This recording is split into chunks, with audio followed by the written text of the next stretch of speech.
പ്രഭാത പ്രാർത്ഥന. കർത്താവിൻ്റെ സ്നേഹം ഒരിക്കലും അസ്തമിക്കുന്നില്ല.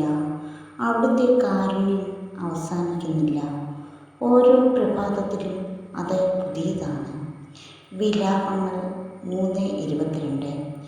പിതാവായ ദൈവമേ, ഈ പുതിയ പ്രഭാതത്തിൽ സകല മാലാഖമാരോടും വിശുദ്ധരോടും വിശിഷ്യ പരിശുദ്ധ കന്യാമറിയത്തോടും ചേർന്ന് പരിശുദ്ധ ത്രിത്വത്തെ ഞാൻ ആരാധിക്കുന്നു.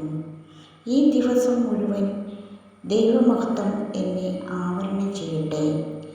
പിതാവിനും പുത്രനും പരിശുദ്ധ റൂഹായ്ക്കും നിത്യവും മഹത്വവും സ്തുതിയും നന്ദി ആരാധന. ഉദയം മുതൽ അസ്തമയം വരെ കർത്താവിൻ്റെ നാമം വാഴ്ത്തപ്പെടട്ടെ.